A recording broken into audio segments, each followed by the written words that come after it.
إن الله وملائكته يصلون على النبي يا أيها الذين آمنوا صلوا عليه وسلموا تسليما. سبحان الله والحمد لله ولا إله إلا الله والله أكبر ولله الحمد. الله أكبر الله أكبر الله أكبر الله أكبر. أشهد أن لا إله إلا الله أشهد أن لا إله إلا الله أشهد أن محمدا رسول الله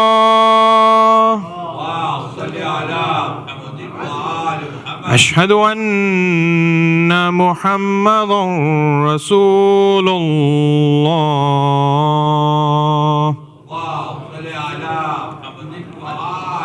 أشهد أن عليا ولي الله أشهد أن عليا حجة الله حي على الصلاة حي على الصلاة حي على الفلاح حي على الفلاح حي على خير العمل حي على خير العمل. الله أكبر الله أكبر لا إله إلا الله لا إله إلا الله.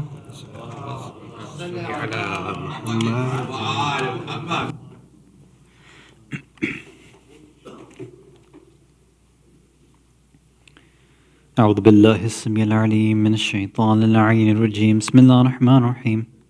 الله أكبر الله أكبر. أشهد أن لا إله إلا الله أشهد أن لا إله إلا الله أشهد أن محمد رسول الله صلى الله عليه وآله وسلم أشهد أن محمد رسول الله صلى الله عليه وآله وسلم وأن عليا ولي الله عليه الصلاة والسلام. حي على الصلاة حي على الصلاة حي على الفلاح حي على الفلاح حي على خير العمل حي على خير العمل. قد قامت الصلاة قد قامت الصلاة. الله أكبر الله أكبر لا إله إلا الله. استغفر الله من كل ذنب وأتوب إليه إنه كان توابا. الله أكبر. أعوذ بالله من الشيطان الرجيم. بسم الله الرحمن الرحيم. الحمد لله رب العالمين الرحمن الرحيم مالك يوم الدين إياك نعبد وإياك نستعين اهدنا الصراط المستقيم صراط الذين أنعمت عليهم غير المغضوب عليهم ولا الضالين. بسم الله الرحمن الرحيم. إنا أعطيناك الكوثر فصل لربك وانحر إن شانئك هو الأبتر. الله أكبر. سبحان ربي العظيم وبحمده. اللهم صل على محمد وآل محمد. سمع على لمن حمد. الله أكبر. سبحان ربي الأعلى وبحمده. اللهم صل على محمد وآل محمد. الله أكبر. أستغفر الله ربي وأتوب إليه. الله أكبر. سبحان ربي الأعلى وبحمده. اللهم صل على محمد وآل محمد. الله أكبر. بحول الله وقوته أقوم وأقعد وأركع وأسجد. بسم الله الرحمن الرحيم. الحمد لله رب العالمين الرحمن الرحيم مالك يوم الدين إياك نعبد وإياك نستعين اهدنا الصراط المستقيم صراط الذين أنعمت عليهم غير المغضوب عليهم ولا الضالين. بسم الله الرحمن الرحيم. قل هو الله أحد الله الصمد لم يلد ولم يولد ولم يكن له كفوا أحد كذلك الله ربنا الله أكبر. اللهم صل على محمد وآل محمد وعجل فرجهم. ربنا آتنا في الدنيا حسنة وفي الآخرة حسنة وقنا عذاب النار. اللهم صل على محمد وآل محمد وعجل فرجهم. الله أكبر. سبحان ربي العظيم وبحمده. اللهم صل على محمد وآل محمد. سميع الله لمن حمده. الله أكبر. سبحان ربي الأعلى وبحمده. اللهم صل على محمد وآل محمد. الله أكبر. أستغفر الله ربي وأتوب إليه. الله أكبر. سبحان ربي الأعلى وبحمده. اللهم صل على محمد وآل محمد. الله أكبر. الحمد لله. أشهد أن لا إله إلا الله وحده لا شريك له وأشهد أن محمدا عبده ورسوله. اللهم صل على محمد وآل محمد. بحول الله وقوته أقوم وأقعد وأركع وأسجد. سبحان الله والحمد لله ولا إله إلا الله والله أكبر. سبحان الله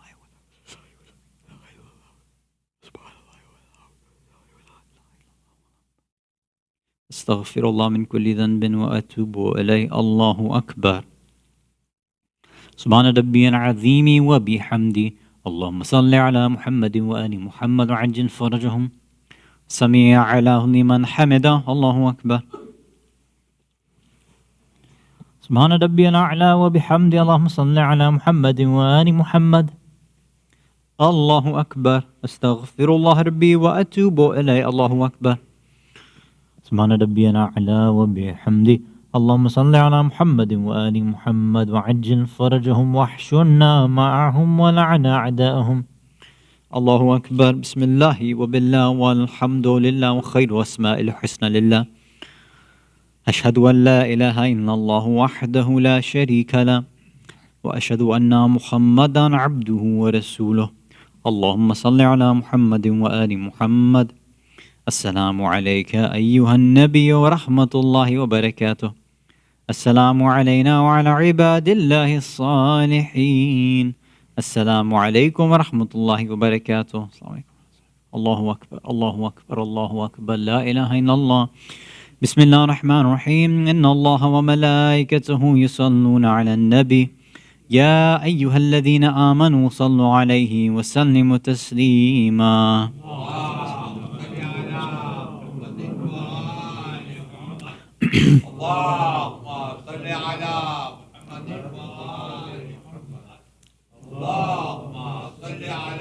محمد وآل محمد.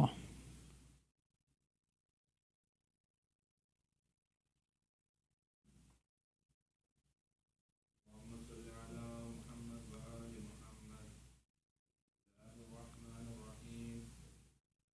اللهم إني أسألك موجبات رحمتك ومغفرتك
أعوذ بالله السميع العليم من الشيطان اللعين الرجيم. بسم الله الرحمن الرحيم.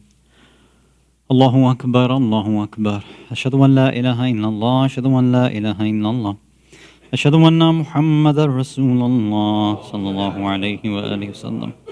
أشهد أن محمد رسول الله صلى الله عليه وآله وسلم وأن عليا حجة الله عليه الصلاة والسلام. حي على الصلاة حي على الصلاة حي على الفلاح حي على الفلاح حي على خير العمل حي على خير العمل. قد قامت الصلاة قد قامت الصلاة. الله أكبر الله أكبر. لا إله إلا الله. استغفر الله من كل ذنب وأتوب إليه إنه كان توابا. الله أكبر. أعوذ بالله من الشيطان الرجيم. بسم الله الرحمن الرحيم. الحمد لله رب العالمين الرحمن الرحيم مالك يوم الدين. إياك نعبد وإياك نستعين. اهدنا الصراط المستقيم صراط الذين أنعمت عليهم غير المغضوب عليهم ولا الضالين. بسم الله الرحمن الرحيم. والعصر إن الإنسان لفي خسر إلا الذين آمنوا وعملوا الصالحات وتواصوا بالحق وتواصوا بالصبر. الله أكبر. سبحان ربي العظيم وبحمده. اللهم صل على محمد وآل محمد وعجل فرجهم. سبحان الله سبحان الله سبحان الله. سمع له لمن حمده. الله أكبر. سبحان ربي الأعلى وبحمده.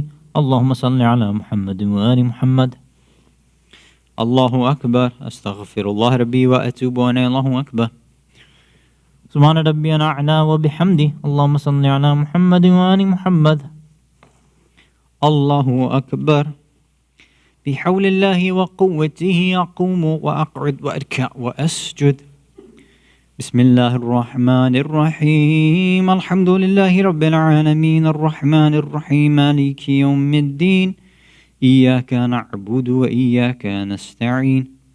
اهدنا الصراط المستقيم صراط الذين أنعمت عليهم غير المغضوب عليهم ولا الضالين.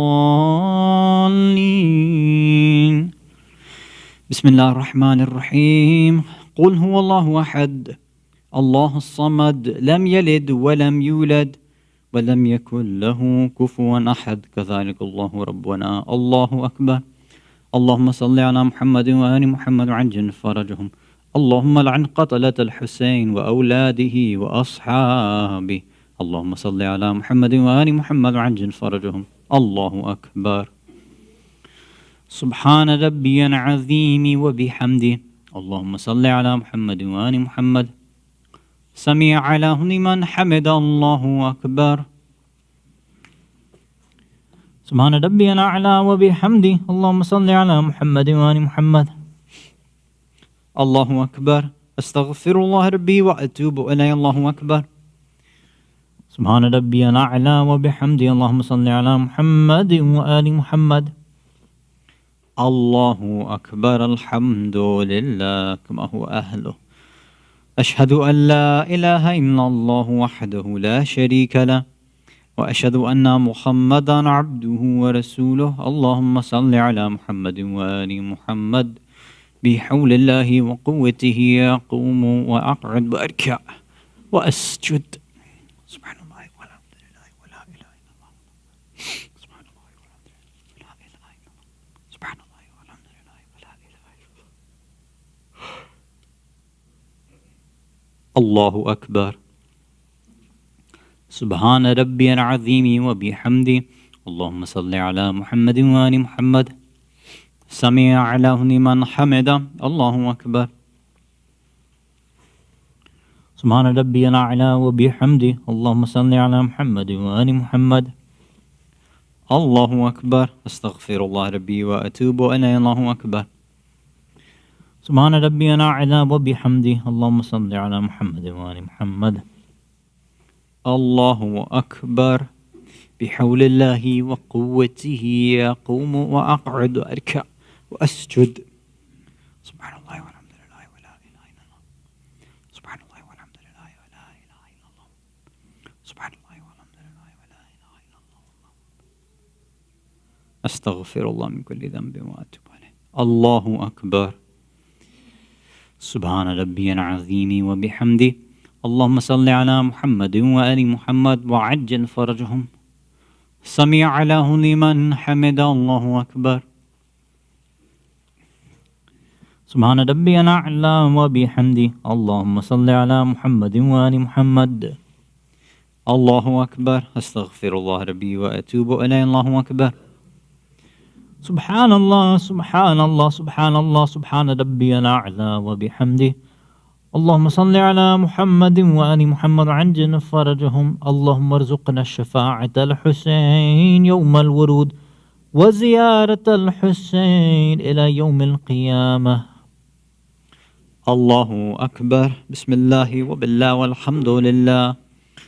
أشهد أن لا إله إلا الله وحده لا شريك له وأشهد أن محمدا عبده ورسوله. اللهم صل على محمد وآل محمد. السلام عليك أيها النبي ورحمة الله وبركاته. السلام علينا وعلى عباد الله الصالحين. السلام عليكم ورحمة الله وبركاته. السلام عليكم. الله أكبر الله أكبر الله أكبر. لا إله إلا الله. بسم الله الرحمن الرحيم. إن الله وملائكته يصلون على النبي يا أيها الذين آمنوا صلوا عليه وسلموا تسليما.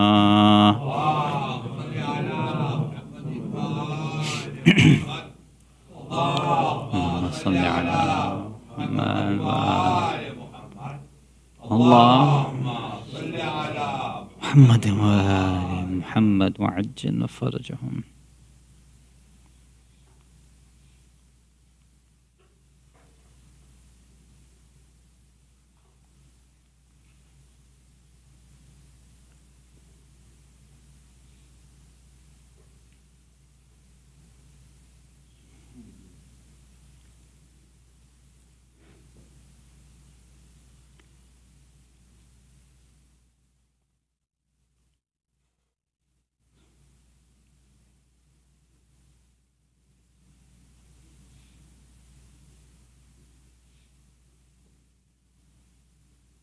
لا إله إلا الله. أعوذ بالله من الشيطان الرجيم. بسم الله الرحمن الرحيم.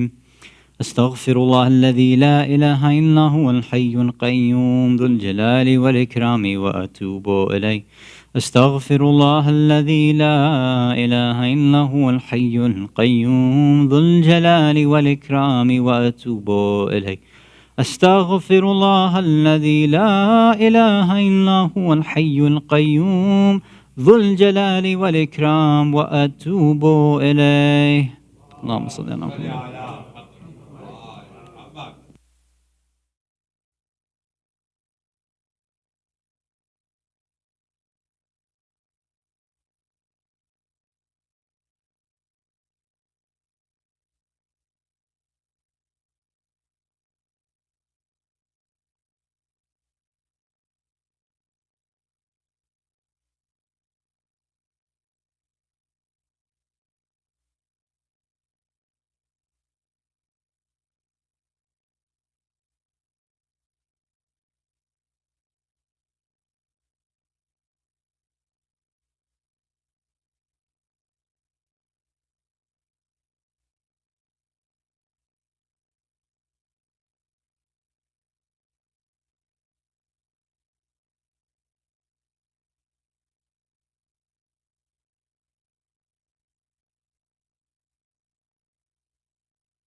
بر محمد و آل محمد صلوات. اللهم صل على محمد وآل محمد.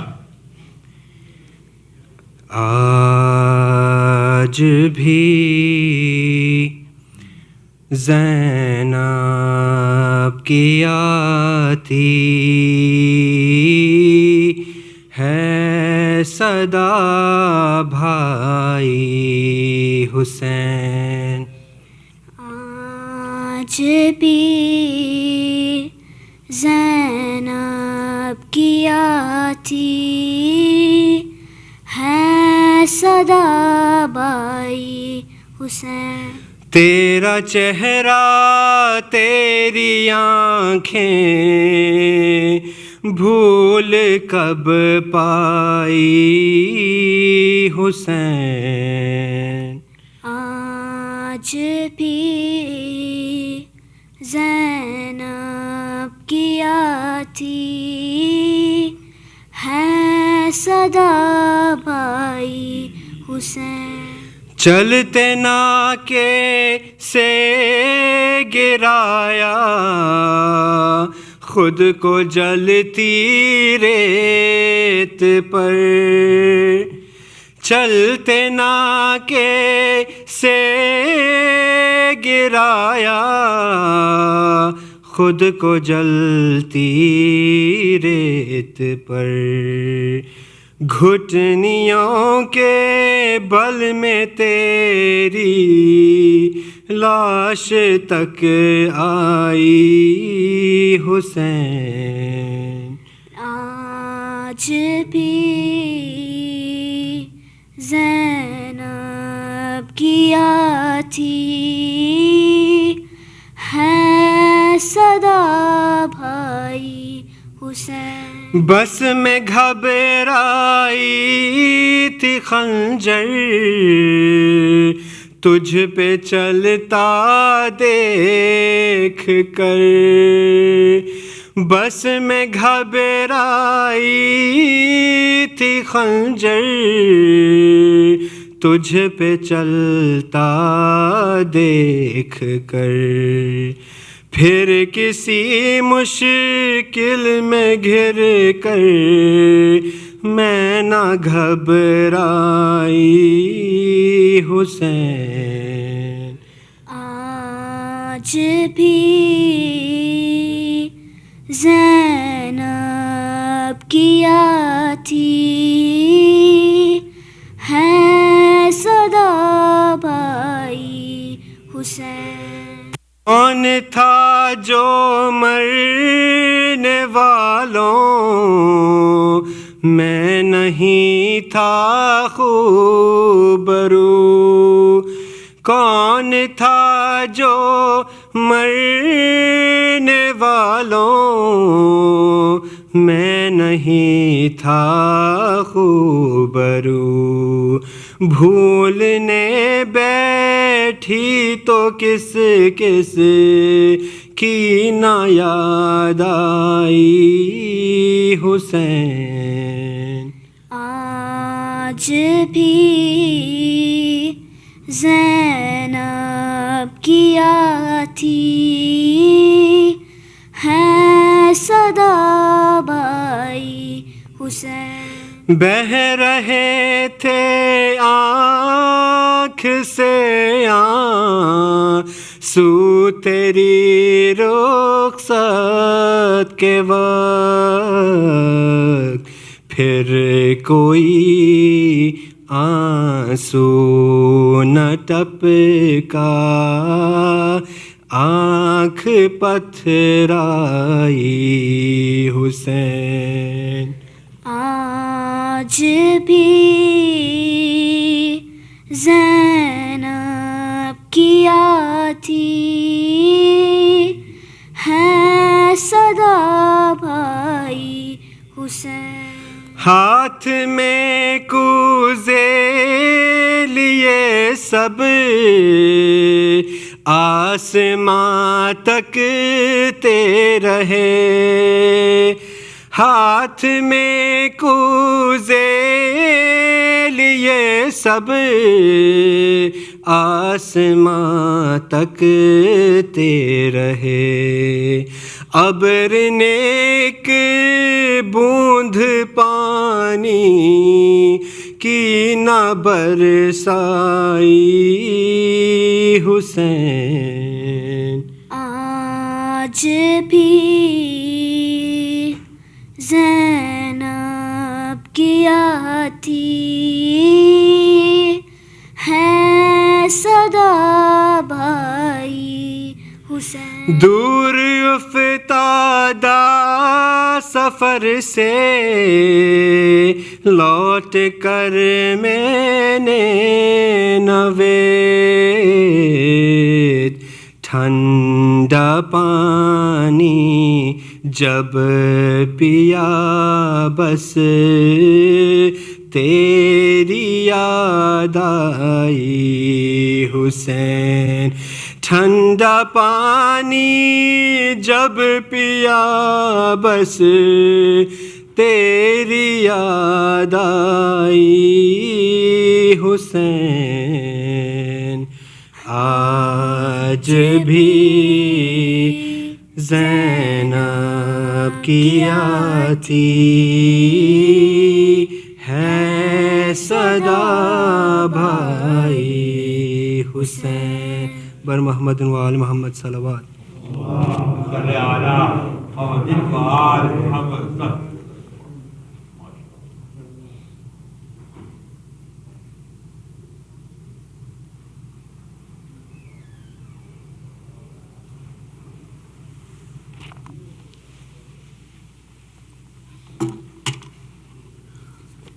Bismillahirrahmanirrahim. Sayyid Hasan Rizvi, respected elders, dearest brothers and sisters in Iman, Assalamu alaikum, Jamii wa rahmatullahi wa barakatuh. Surah Fatiha is requested for all marhumin listed on the screen, as well as all other marhumin. Surah Mubarak al-Fatiha.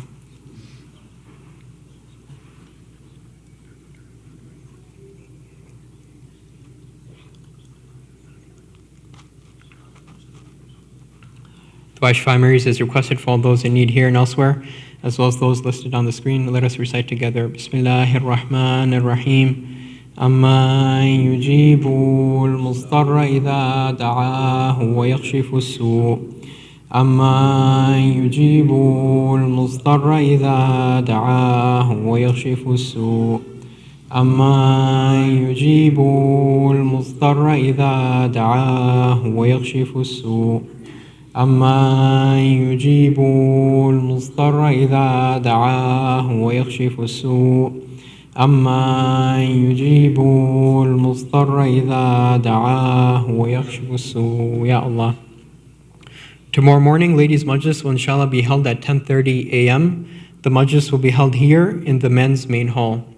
Before tonight's majlis, I'd like to invite our secretary, Brother Mustafa Yusufali, to please come forward. Sallu ala Muhammad wa ali Muhammad.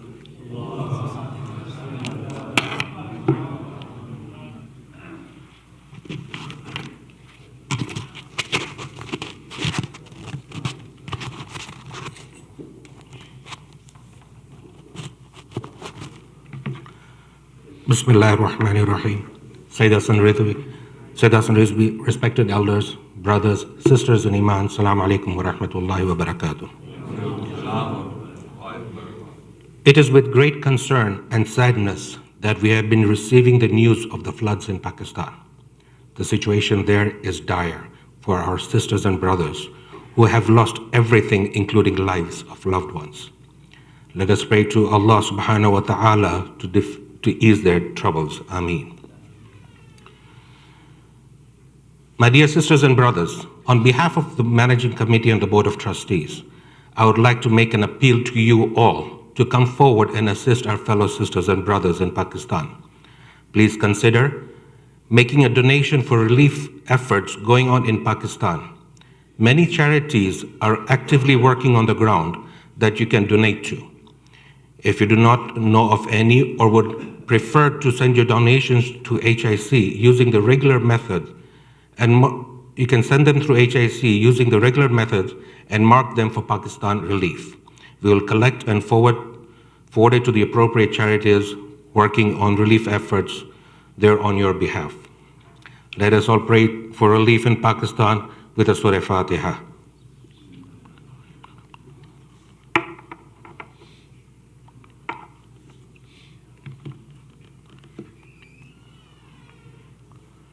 Now let us invite Sayyid Hasan Rizvi to come forward and recite tonight's Majalis by Muhammadin wa ali Muhammad Salawat.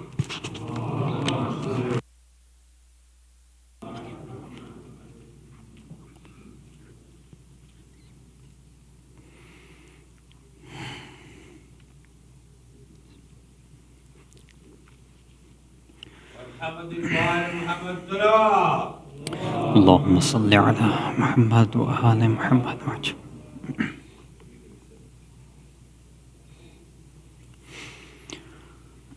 رحم الله من قرأ الفاتحة بعد الصلوات. صل على محمد وآل محمد.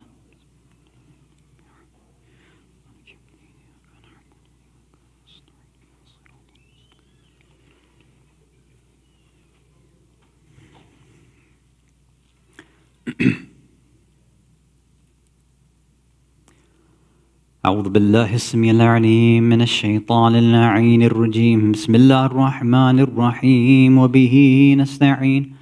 لا حول ولا قوة إلا بالله العلي العظيم. والحمد لله رب العالمين والصلاة والسلام على أشرف الأنبياء والمرسلين خاتم النبيين شفيع المذنبين رحمة للعالمين سيدنا والنبينا وحبيب قلوبنا والشفيع نفوسنا والطبيب ذنوبنا أبي القاسم المصطفى محمد. اللهم صل على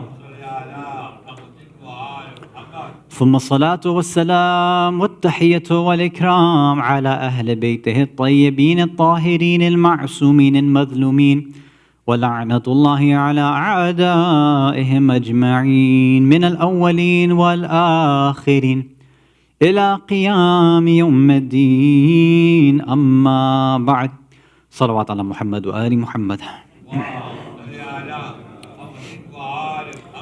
Mu'mineen, mu'minat, brothers and sisters in Islam and Iman, Salamun alaykum wa rahmatullahi wa barakatuh. Continuing on our topic, discussing the aftermath of Karbala, we've talked about the first pseudo-movement of Abdullah ibn Afif al-Azdi in Kufa against Ibn Ziyad, and then his eventual shahada.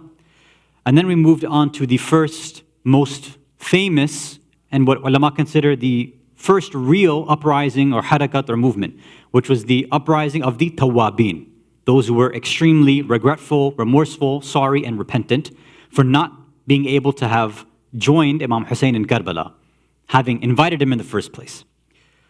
So we gave a short introduction and an overview on Thursday about what the movement was. It started off in a house in Kufa, in the house of Sulaiman ibn Surad al-Khuza'i.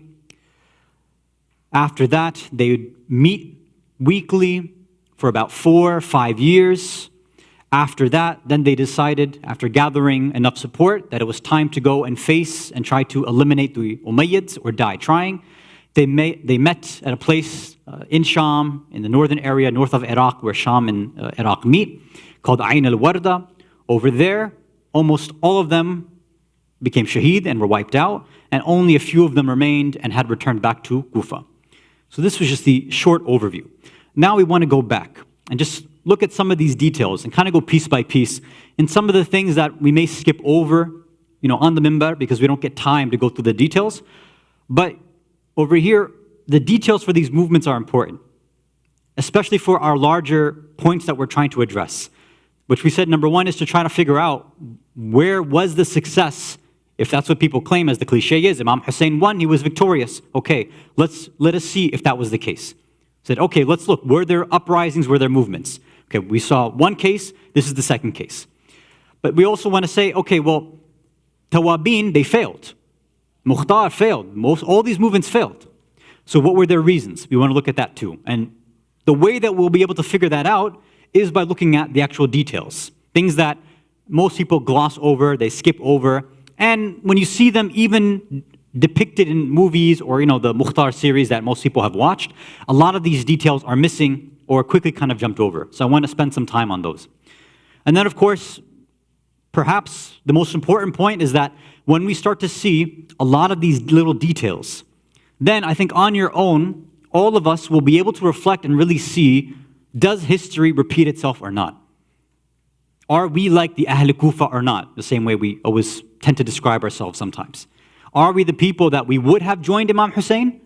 Or would we be people who have left him behind? Would we be like the Tawabin or something else? Who would we actually be like? Are we learning lessons from these historical episodes? Or is it something we sit, we listen, we cry, and we move on with our lives, right? Hopefully these points will be remembered as we go through all of these details, inshallah. Salawat ala Muhammad wa ali Muhammad.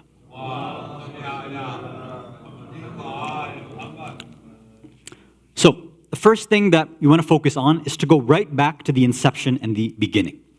We said that this movement began, so around maybe 18 weeks or so after Imam Hussein becomes Shaheed. All right, so about 18 weeks after that. This is when they say the sanctions and the harsh policies of Ibn Ziyad, la'anatullah alayh, were calmed down a little bit. So people were able to meet a bit more freely now. So when that happened, all of those who, again, were remorseful and sorry and repentant, all the Shias, they said we need to meet and discuss what took place in Karbala. So they all decide to meet at the house of Sulaiman ibn Surad al-Khuzai. Right, he's the leader. So if you can show the first slide. So these 5 names that you see on here, and we're going to go through them, piece by piece. But I want, sometimes we toss these names outside, but I want you to be able to see them, right? Because if I just say all these, people sometimes in the minbar, they say all these names and tribes and things like that, and they come in one ear, out the other. So sometimes seeing the names may be helpful too. So the first one we see there, Sulaiman ibn Surad al-Khuzai. In the first meeting, as we're going to mention, inshallah, in a few minutes, he is actually nominated to be the leader. He's picked to be the leader of the Tawabin. So that's why he's bolded as number 1. The order that you see here, 1, 2, 3, 4, 5, it's not random. This is the specific order that they all decide later on too, that if Sulaiman dies, the next person in charge is Musayyib ibn Najaba al-Fazari. If he dies, the next one is Abdullah ibn Sa'ad al-Azdi. If he dies, the next one is Abdullah ibn Wal or Wa'il al-Taymi. And the last one is Rifa'a ibn Shaddad al-Bajali. So this order was very specific. This is the order they decided on in terms of leadership. The other thing you'll notice here, so again, Sulaiman, number 1, is bolded because he's the leader. They met in his house. Also, if you remember, it's in his house. And he was the one who initially said, right in the beginning of all of this, Muawiyah has died. If you Shias of Kufa, if you're ready to support your Imam, then write a letter. If you're going to betray him, don't bother. So again, Sulaiman is at the heart of all of these things. Musayyib, number 2, and I believe everybody there, they were all present for the same thing too. They were all involved in this initial letter writing process. And inshallah, we're going to mention that they all spoke at this first meeting too, and I'm going to go through their speeches too. If you'll see also, first 4, all of them are in red. Why? Because they all became shaheed in that battle in Ain al-Warda. The only one who survived, again, one by one as they became shaheed, each one picked up the parcham and the flag. That one died, and each one subsequently picked it up. The final person who picks up this parcham and the flag and the standard is Rifa'a ibn Shaddad al-Bajali. He's on the battlefield. There's hardly anybody left. And inshallah, when we get to the final battle, I'll mention the details then. But he's told there by other people, look, we're being wiped out. We're outnumbered. This is not going well. We need to retreat and get out of here. And you'll see, I'm going to mention there too, that he was very confused. He didn't know what to do. Because remember, their whole group, their decision here is that we are going to fight to give khilafah to the Ahlul Bayt, or we're going to become shaheed. This is it. So, again, I'm fast forwarding a little bit. I'm going to jump back and forth, so I need you to try to focus if you can. The reason I'm mentioning it now is because when we mention it then, he's going to remember this meeting. That he said, look, I remembered, I gave my word that I'd become shaheed. I want to go for revenge or die trying. But in that final battle, you'll see that he decides to renege on his promise once again, and he decides to retreat. Right, so all this will come back to haunt him at the end. So now let me mention a little bit more. So again, all of these 5 individuals, these are all what we'd call the elite, top-class Shia of Kufa. People who have been with Imam Ali alayhi salam. They've been with him in Jamal. They've been with him in Siffin. Sulaiman is the only one who's a bit different, and we mentioned that last time, and I'll give you the reminder again. But everybody else, they've been with the Imam. They're not just some random Shias. Again, they were respected in Kufa. That's why people are expecting them to speak at this first session. We want to hear, what should we do to avenge the death of Imam Hussein? Everybody's wondering this. All of them are 60 plus years old. Sulaiman himself is nearly 90 years old. Like I told you last time, at Ain al-Warda, when he became a shaheed, he was 93 years old. So these are old people. 100 people are gathering at this initial meeting, different individuals. And some riwayat say there is nobody at that meeting initially who is under 60 years old. So these are all senior companions of Imam Ali alayhi salam, right? So these are not just random Kufans. I want you to keep that in mind, right? Because, when we have these discussions about support and wilayat and khilafat and all these things, we talk about who's old, who's young. These things do matter. Tribal, stuff matters. When we're talking about the culture of the Arabs of that time, age matters, seniority matters, youth matters. Remember, because we're going to bring this back to Saqifa, back and forth too. During Saqifa, post-Saqifa, what was one of the main arguments that some of the Muhajirun and even some of the Ansar had for not allowing Amir al-Mu'mineen to become Khalifa? They said, he's too young. He's not experienced. We need one of the seniors. And this same point, you're going to see in a minute, they're going to bring this point back here in this first meeting as well. Salawat ala Muhammad wa ala Muhammad. So, now let's focus tonight again on Sulaiman. We said again, he was a companion of the Prophet, right? Sunnis narrate from him too. He's, respected by both groups, Sunnis and Shias. He was renamed by the Prophet. His name in Jahiliyyah times was Yasar. He became Muslim. The Prophet renamed him to Sulaiman. He was there in Siffin with Imam Ali. But there's an issue of contention. We mentioned that on Thursday, that he was not present in Jamal. And some historians said that he actually argued with Imam Ali about this. He also argued with Imam Hasan about the treaty with Muawiyah. So again, this is a leader of Tawabin, but he's already having some issues in his history. This is not a good start for him. Even after that, he went and complained to Imam Hussein. He said, this is what your brother's doing.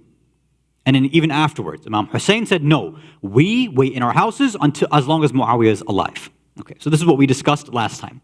And then we came forward, we said, remember, in his house, they're writing letters. He's the one who's saying, Kufans, I know your history. We know our history. We seem to betray the Imams. So only write to Hussein ibn Ali if you are going to support him, if you're going to give your life for him. And they said, of course we will. We're ready to die for him. Okay, fine. And that's when they write the letters to Imam Hussein. Okay. Now, let's go to the question that we raised last time. Why isn't he in Karbala? We talked about Abdullah ibn Afif last time, that he's blind in both eyes because he lost one eye in Jamal, one eye in Siffin. Right? So obviously he's excused. Why isn't he there? You can't say age, because there's many elders who are present in Karbala. So it can't be age. So let's look at some of the reasons that the ulama give. And there's 3 different opinions. 2 of these reasons, or 2 of the opinions, try to paint Sulaiman and the Tawabin in a very positive light. One of the opinions, the last one that I'll mention, is one that paints the Tawabin in a very negative light, and especially Sulaiman ibn Surad as well. The first one is this. They say, most likely, Sulaiman, just like many other seniors, many other elite Kufan Shias, was imprisoned. That's probably why he was not allowed to come to Karbala. I'm sure he wanted to. He's a senior companion. Of course he would have wanted to come to Karbala and join Imam Hussein. But just like Mukhtar, he was in prison. Just like Ibrahim ibn Malik al-Ashtar, in prison. And many others, imprisoned. So how could he reach there? So here's the response from the ulama. They say, look, there's nothing in any of our history books, nothing mentioned which suggests that Sulaiman ibn Surad was put in prison. We have Mukhtar being mentioned. We have Ibrahim ibn Malik al-Ashtar being mentioned. And many other of the elite Kufans and others, Shias, right in the beginning, when Ibn Ziyad first came in, they were all put in prison. Said, why isn't his name being mentioned? If he's such a senior companion, his name would have been there in the history books. It's not there. So they say that evidence, that excuse that people are giving, doesn't seem that strong. We don't have evidence for that. Say, okay, fine. Second argument.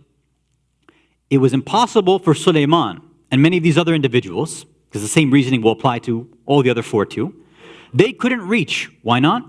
They couldn't reach because, remember, there was a blockade. Ibn Ziyad had put people, guards, in front of people's houses.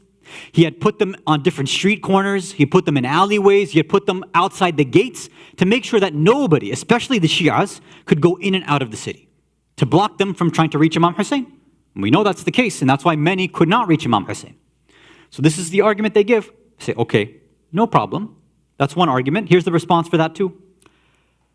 They say, well, number one, again, we are, in our riwayat, we have names of other people who said that we tried, but we were blocked. Or we tried and we actually made it through the blockade. And the greatest example of that is Habib ibn Mudahir. He was able to make it through, wasn't he? He was a senior companion whose name, Habib, was also in that first meeting, right, of writing letters to Imam Hussein with the rest of these individuals. He was there too. He wrote the letter. He signed his name there. How did he sneak out? How was he able to get out there? And many others also joined Imam Hussein in Karbala. They were able to reach. Some got there early on in the first few days of Muharram. Some made it right towards the end, close to Ashura. So they said, so they made it. Why didn't these guys make it? The other four, or all these five, none of these elite seniors, they made it. So they say, look, this excuse doesn't really make sense. Then some say, look, even though we don't have it written there, we have another hadith that maybe might help us out understanding the maqam and the daraja and the high status of this person, of Sulaiman. And this comes from Amir al-Mu'mineen, Ali ibn Abi Talib, alayhi salatu wassalam.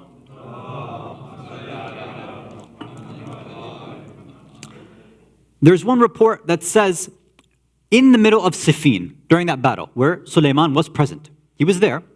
In the middle of this, they say, at one point, Imam Ali was struck. Right? He was struck in the face with the sword. And when he had recouped and kind of gotten together with some of the companions, Sulaiman was there, and Sulaiman and Imam Ali had a conversation. And part of that here, when Imam Ali tells Sulaiman directly, he's talking about different Shias, right? Different groups, and he's giving a future prediction. And he says, he's reported to have said at least, فَمِنْهُمْ مَنْ قَضَى نَحْبَهُ.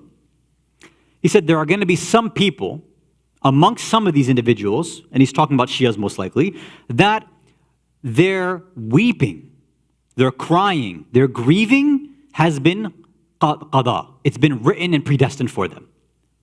Basically, Imam Ali is saying there's going to be some people who will end up becoming regretful because of their actions later on in the future. Right? Meaning they're going to betray us, right? That's what he's basically saying in kind of secretive terms. Then he says, وَمِنْهُمْ مَنْ يَنْتَظِرْ وَمَا بَدَّلُوا تَبْدِيلًا. And there are going to be some people who are muntadhirun. They will do intizar. They'll be waiting. And they will never ever change their stance. They'll never change, they'll never say something and go back on their word. Right? They won't be people who flip-flop, if you want to put it in those terms. So then he says, فَأَنْتَ, talking to Sulaiman, فَأَنْتَ مِمَّنْ يَنْتَظِرْ وَمِمَّنْ لَمْ يَبْدِلْ. You, Sulaiman, you're among the people who are going to be one of those who wait. You're a muntazir. You're somebody who will await, the orders, and you'll do the right thing, and you will never change. And then there's some other narrations which they say Imam Ali talked to him and said, you're going to become shaheed in so-and-so way. I said, okay. So some ulama give this. Now, I don't want to talk about authenticity and which book and that it's very rare. Let's put that aside. Let's just look and take the other context clues, right? Because some people, again, we've talked about this before. The cool thing to do nowadays is say, this is authentic, inauthentic, that and that. All we need is, to put these puzzle pieces together is to look at historical context. Don't just grab one hadith and say authentic, inauthentic. That's not enough. To be a real historian, you have to grab every single little detail from history. That's how a real historian acts. Don't just grab one thing and say, oh, inauthentic, so nothing matters. No, that's not how history works. So over here, look, let's just say that's possible. Fine. Would Imam Ali say something like that, and then in Jamal, he doesn't even show up? Remember, he's not there in Jamal, right?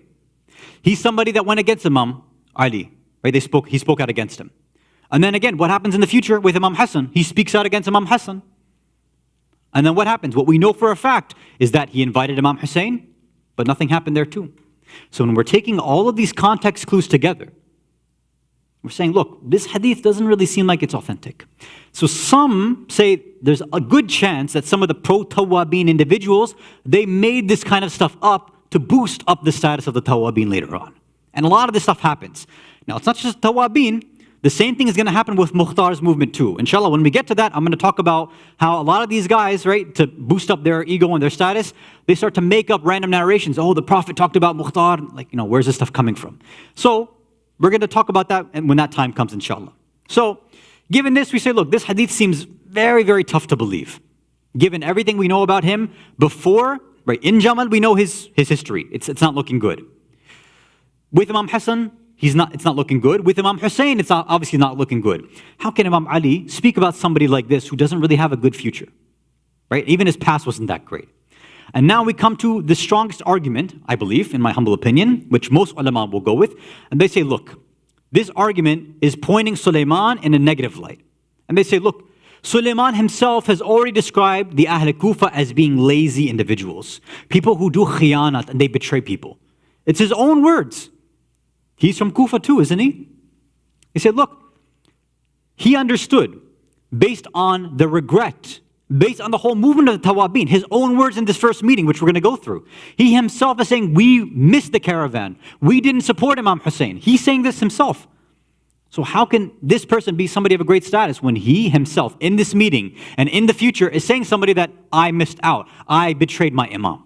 So how can we paint him in such a positive light when in his own words, in history, in everything, every context clue that we have, it doesn't seem like he has a great past, right? So there they say, look, he rejected the previous Imams, right? Imam Ali, Imam Hasan, to a certain degree, and they'll say the strongest piece of evidence, even if we might say, okay, maybe with Imam Hussein there was some excuse, let's look at the excuse with Muslim ibn Aqil. What was he doing then? So some ulama bring up that. They say when the Na'ib of Imam Hussein, Muslim ibn Aqil, is in Kufa, he met with Sulaiman too. And initially Sulaiman says, yes, you are the Na'ib of our Imam, we support you. Remember, Sulaiman is that, if we want to use our terms, he is the one and only Marja A'lam, the highest person, the faqih. He's the most knowledgeable, the senior person in Kufa. So, and everybody is looking to Sulaiman. Okay, what's your verdict? He said, Imam has sent Muslim ibn Aqil, we support him. Now, when Hani ibn Urwa gets captured and imprisoned by Ibn Ziyad, what happens there? Muslim ibn Aqil gives an order. He gives a hukum. This is the right way to use the word hukum, by the way, not the way that people use the word hukum. He gives a political order. He says, as the Na'ib of Imam Hussein, Hani is one of our supporters. All of my supporters now. This is when Muslim had, thousands and thousands of supporters with him. Right? This is when he was running the movement in Kufa. He said, all of us need to go outside to Ibn Ziyad's palace and go free Hani right now. We have to go do qiyam, and the uprising starts right now. So what happens? When Sulaiman hears word of this. Now, what happened in his heart and mind? Allahu A'lam, we don't know.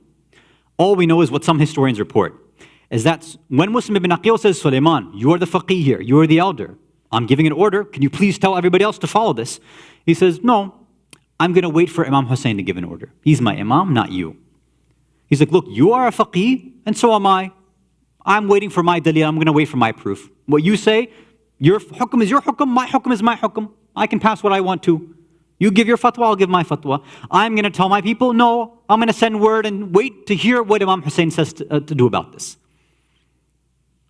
First you accept Muslim ibn Aqil and then you reject him and betray him. And many ulama say this is the reason why Muslims movement actually failed. Because of Sulaiman, who had the status, who had the power, who could have simply just given and said, yes, go and support, and they could have ended everything right there. They would have stormed the palace of Ibn Ziyad, it would have been done. And Ibn Ziyad was worried about this. But sometimes it's not outsiders, it's not the powers that be, it's Shias themselves who are causing the most problem to Shias. And this is why I said history loves to repeat itself, doesn't it? People within our own ranks, just like back then, they were the ones causing all the trouble. So-called scholars and things like that. They're the ones going out speaking and doing things like this. And for his own scholars, for Sulaiman's supporters, what he said is that not only do I not give a verdict, he not only said, I'm not telling you to support him. Some historians say that he actually said to everybody, it's haram for you to support Muslim ibn Aqil to this. Yeah. So they said, look, he made a big, big error here. And for many people, they say this is why we don't have a positive image of the Tawabin. You can be as repentant as you want and as sorry as you want and go do shahada, do whatever you want. Some will say, look, you Sulaiman, if you want to point to somebody, you caused Imam Hussein to be killed. You could have ended everything right there, just given one hukam, one order, supported a Muslim as the na'ib of the Imam. You know he was, but no, sometimes people, they reject these things. And we saw that this is what happened back then as well. Salawat ala Muhammad wa ali Muhammad.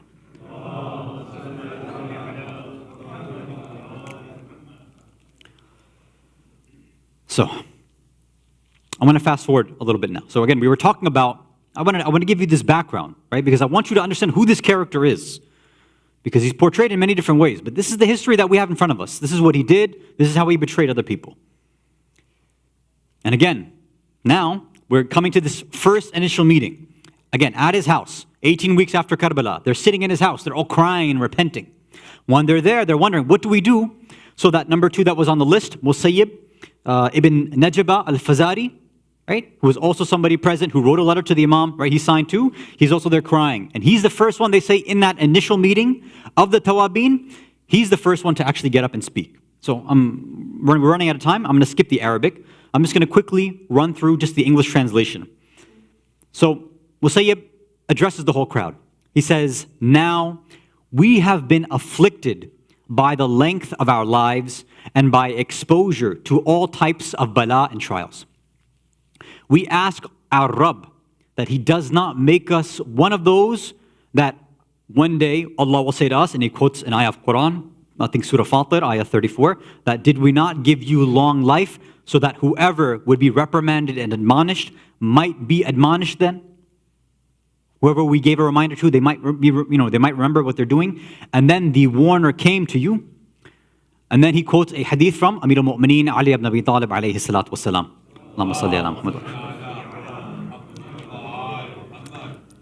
He says the life in which Allah grants istighfar and forgiveness to Bani Adam is 60 years. It's an interesting hadith. And again, remember, the reason why this is important is why? Because everybody there is at least 60 years old. That's why he's mentioning this. He said, look, we've all reached the end of our lives here. We're all 60 plus. Our time for forgiveness and tawbah is pretty much run out. Like, what did we do? Let me continue. There is not, Musayyib is saying, there is not a man amongst us who has not reached that term. 60 years, right? We were enamored of self-justification and praising our group until Allah put our best men to the test and found us failure. We failed on 2 battlefields in terms of the son of the daughter of Rasulullah. Now, he said 2 battlefields here. And I just want to point that out. So one is clearly, obviously, with Imam Hussein. That's where there was one failure. The other failure was with Hujr ibn Adi. That's a whole other episode in history, which maybe some other time we'll have to go through that. So he says, we failed twice. The Kufans also failed Hujr ibn Adi. Let me continue. Before that, we had received his letters, Imam Hussein, right? We received his letters, and his messengers had come to us. His messengers had come to us offering forgiveness, asking us to help him again in public and in private. But we withheld ourselves from him until he was killed. We did not help him with our hands. We did not argue on his behalf with our tongues. And we did not strengthen him with our wealth. And we did not seek help for him from our clans. What will be our excuse for our Rabb at the meeting with Rasulullah on the Day of Judgment?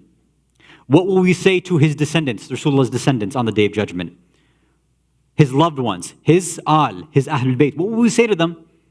What will we say when he brings up that my Ahlul Bayt were slain in front of you? What will we say to Rasulullah then? He says, La, Wallah, he swears to Allah. There is no excuse unless you kill his murderer and those who assisted him, or unless you are killed and become shaheed while going after that. Again, these are the 2 things that they now have decided, right? That this is the only way we can get tawbah and forgiveness. Either we go out and kill the murderers of Imam Hussein, or we die trying, become shaheed trying.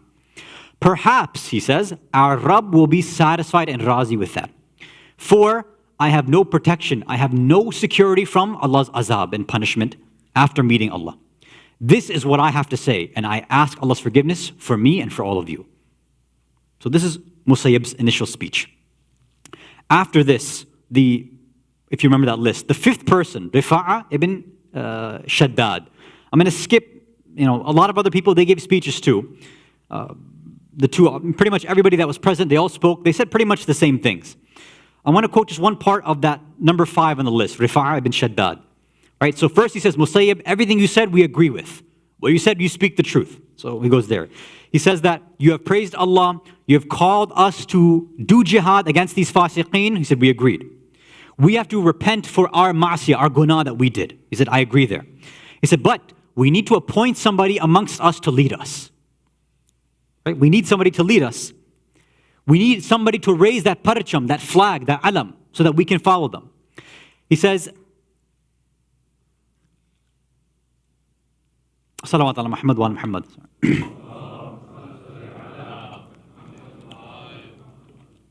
Sorry, I'm just kind of skipping around a little bit. He said, yes, okay. He said, so if you and the rest of us here, us Shia, if we have the same opinion, then we should appoint the Sheikh of the Shia, the Sahaba of Rasulullah, who has sabaqa, superiority, who has a seniority in Islam, Sulaiman ibn Surat. Let's make him the chief and the leader. This is somebody who's praised for his fortitude, his deen. He's trusted for his hazm and his resoluteness. This is what I have to say, and I ask Allah for forgiveness for me and all of you. So they say Rifa'a is the one who decides initially to nominate Sulaiman to be their leader. And then some of the other people speak, and they say, yeah, we agree. Let's make Sulaiman the leader. Musayyib then says, okay, fine, I agree with that too. He says, you are right, to everybody. My nazar, my opinion is just like all of you. Let's put Sulaiman ibn Surat in charge of our affairs. Now Sulaiman here gives a khutbah too. I'm going to have to leave that for next time because we're out of time. But I want you just to think about this. I just mentioned to you before all of Sulaiman's history, didn't I? I told you, yes, he skipped Jamal. He was in Siffin, but he skipped Jamal. With Imam Hasan, he spoke out against him, right, with the treaty. This is somebody who wrote a letter to Imam Hussein, then betrayed Muslim ibn Aqil, then also did not join Imam Hussein on the battlefield. Yet the Shia are all gathering at his house and want to nominate him as the leader. Just think about this honestly. Does this seem like somebody that should be nominated to be their leader? Why are the Shia gathering in this way, all of them repentant, and thinking about what, the problems and the issues and the mistakes that they've made, but they're all gathering democratically, and they're saying, yeah, let's make this guy in charge of our movement. Does this seem like this was the right choice? Now think about that for yourselves, right? And inshallah, in our next session, I'm going to go through what his actual khutbah was, and then we'll move on. Before we do that, just one more last historical point. One of the other individuals who was there, Sa'ad ibn Nufayl, when after this, he actually said this right after Sulaiman gives his acceptance speech, if we put it that way. So this person, Sa'ad ibn Nufayl, he says, okay, I support all of this, and what I want to do is everything that I have in my possession, all of my wealth, all of my money, everything that I have, I want to offer to this movement, to all of the Shia here. And this is kind of the first thing that they decide in terms of their strategy. So now everybody who's present decides that, look, this movement, we're going to put all of our wealth in one place, and they nominate Sulaiman himself, makes Abdullah ibn Wal, who is I think number 3 on our list of leaders. They make him the treasurer, and they say, okay, you collect all of the money and the wealth from people, and you distribute it and figure out what we need to do. So they begin to collect money, they begin to collect arms, and they start to plan year after year, and this person, Abdullah ibn Wal, becomes their official treasurer. Inshallah, again, next time we're going to talk about the khutbah. We're going to think about this a bit more about why did they make this sort of process, a decision-making process of making Sulaiman the leader, and we'll reflect on that, inshallah, and then go forward and talk about what happened next in terms of their movement. Salawat ala Muhammad wa ala Muhammad.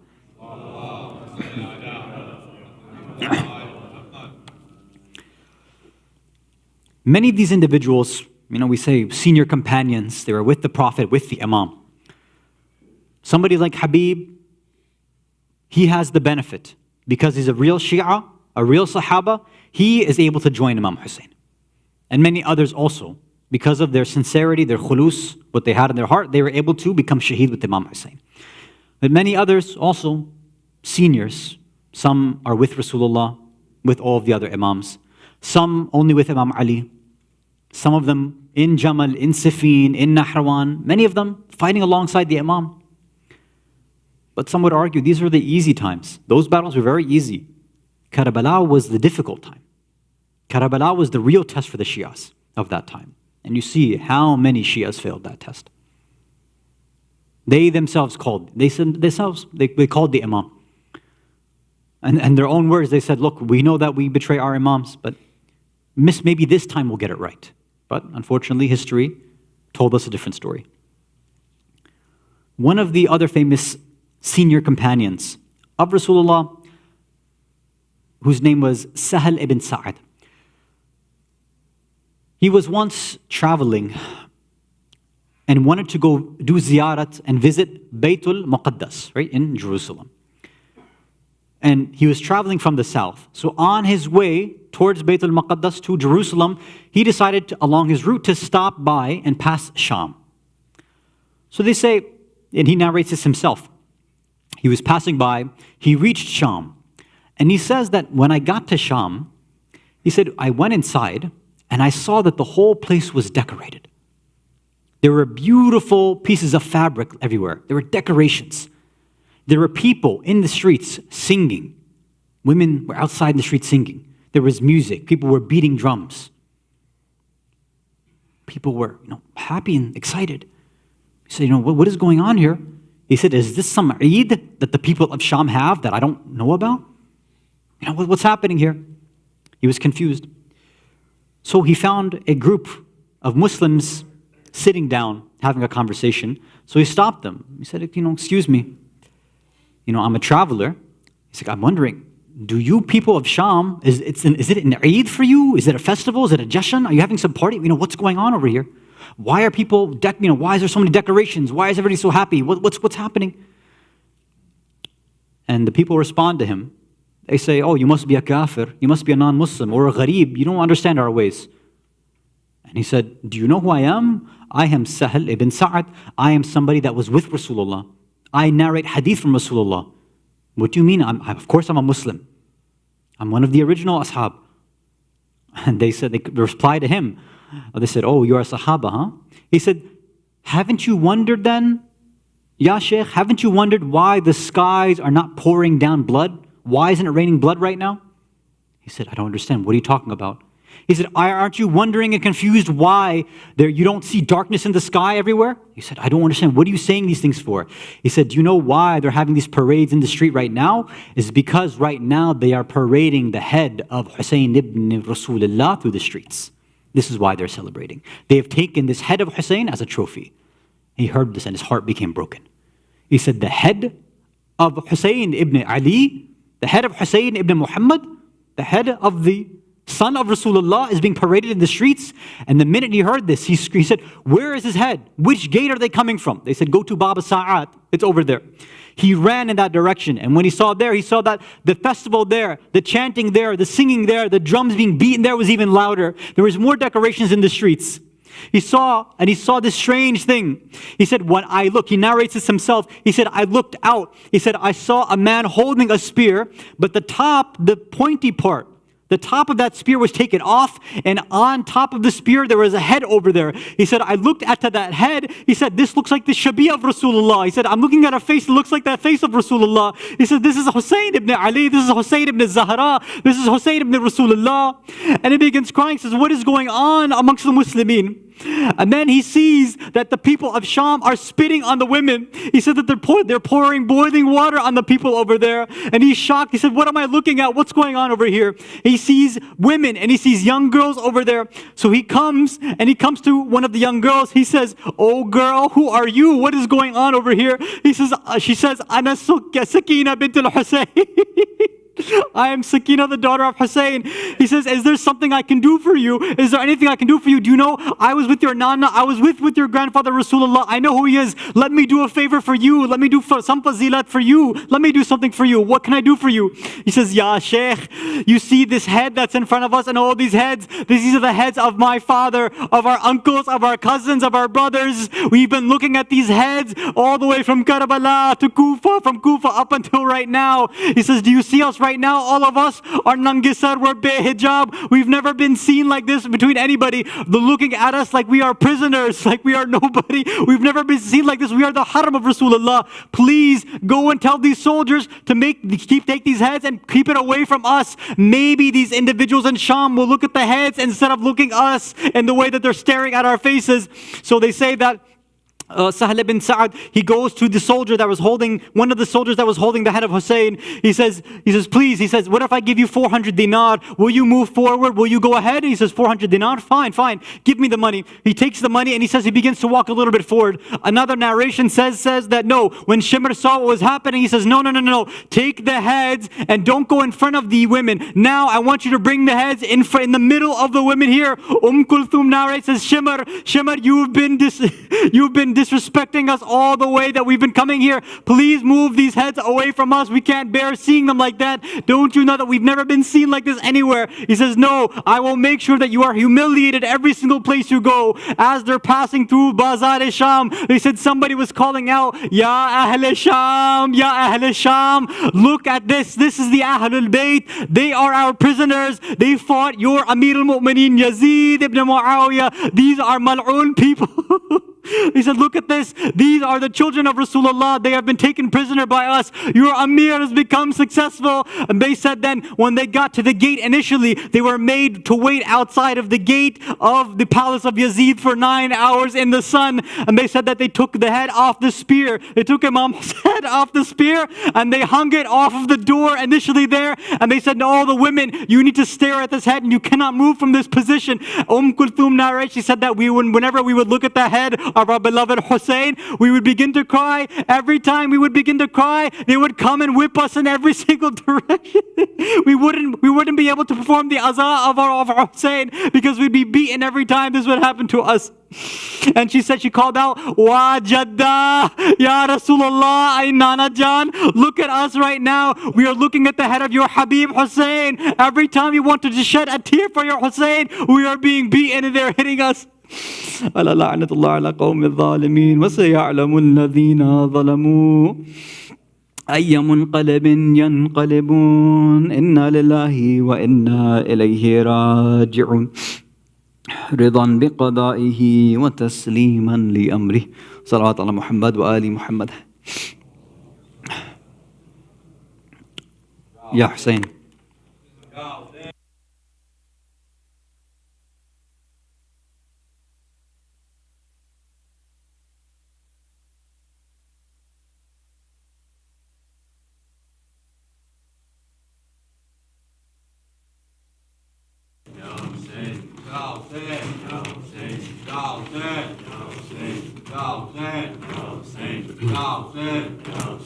तख्त तेरा ना गिरा दूं तो मैं ज़ैनब ही नहीं तख्त तेरा ना गिरा दूं तो मैं ज़ैनब ही नहीं तख्त तेरा ना गिरा दूं तो मैं ज़ैनब ही नहीं तख्त तेरा ना गिरा दूं तो मैं ज़ैनब ही नहीं कसरे बातिल ना हिला दूं कसरे बातिल ना हिला दूं तो मैं ज़ैनब ही नहीं तख्त तेरा ना गिरा दूं तो मैं ज़ैनब ही नहीं तख्त तेरा ना गिरा दूं तो मैं ज़ैनब ही नहीं आले अहमद को सरे दश्त सताया तूने जुल्म इमरान की औलाद पे ढाया तूने तुझको लानत ना दिला दूं तुझको लानत ना दिला दूं तो मैं ज़ैनब ही नहीं तख्त तेरा ना गिरा दूं तो मैं ज़ैनब ही नहीं तख्त तेरा ना गिरा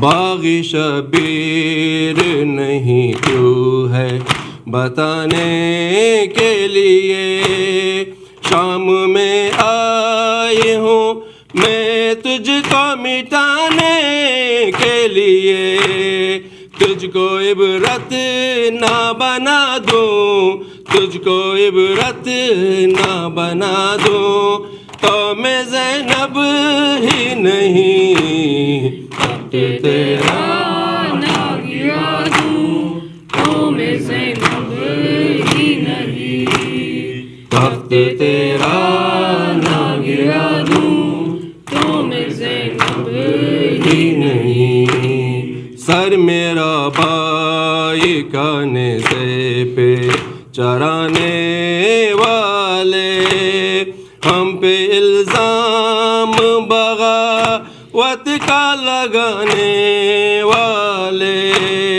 تیرا شجرہ نہ جلا دوں، تیرا شجرہ نہ جلا دوں، تو میں زینب ہی نہیں، تخت تیرا نہ گرا دوں، تو میں زینب ہی نہیں، تخت تیرا نہ گرا دوں، تو میں زینب ہی نہیں۔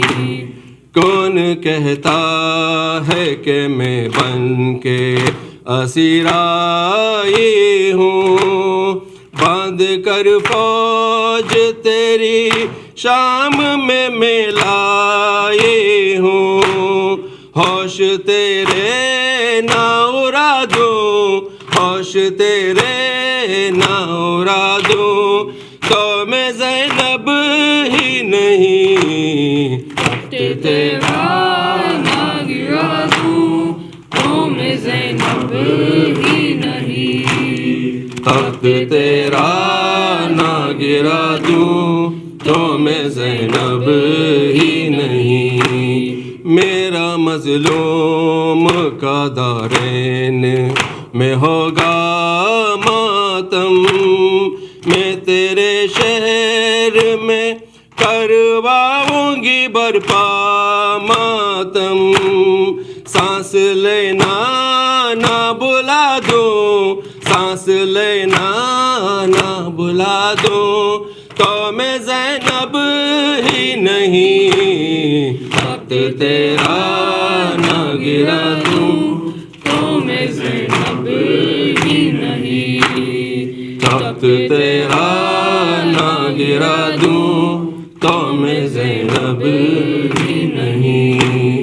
روکے تو یہ دربار میں بی بی نے کہا، جس نے شبیر کی غربت کا صدا یاد رکھا، اس کو جنت نہ دلا دوں، اس کو جنت نہ دلا دوں، تو میں زینب ہی نہیں، تخت تیرا نہ گرا دوں، تو میں زینب ہی نہیں، تخت تیرا نہ گرا دوں، تو میں زینب ہی نہیں، تخت تیرا نہ گرا دوں، تو میں زینب ہی نہیں۔ الفاتحہ۔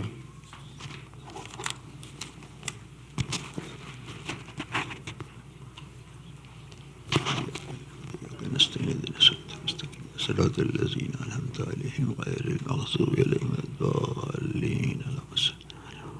السلام عليك يا رسول الله، السلام عليك يا أمير المؤمنين، السلام عليك يا فاطمة الزهراء سيدة نساء العالمين، السلام عليك يا إمام حسن يا إمام حسين سيد الشباب أهل الجنة، السلام عليك يا مولاي يا أبو الفضل العباس ابن أمير المؤمنين وقاسم الحسن ومسلم بن عقيل وهاني بن خروة وحبيب بن مزاهر وحر شهيد الرياحي، السلام عليكم ساداتي جميعا ورحمة الله وبركاته، السلام عليك يا مولا وابن مولا، السلام عليك يا غريب الغربة، السلام عليك عين الزوفاء والفقراء، السلطان أبو الحسن علي بن موسى الرضا كن شفينا وشفي والدينا في يوم الجزاء ورحمة الله وبركاته. السلام عليك أئمة المسلمين علي بن الحسين محمد بن علي وجعفر بن محمد موسى بن جعفر وعلي بن موسى ومحمد بن علي وعلي بن محمد والحسن بن علي وحجة بن الحسن يا صاحب العصر والزمان ألمان ألمان ألمان. السلام عليك يا شريك القرآن. السلام عليك إمام الإنس والجان. السلام عليكم ورحمة الله وبركاته. اللهم كل وليك الحجة ابن الحسن صلواتك عليه وعلى آبائه في هذه الساعة وفي كل ساعة وليا وحافظا وقائدا وناصرا ودليلا وحينا حتى تسكنه أرزك طوعا وتمتعه فيها طويلا برحمتك يا أرحم الراحمين. محمد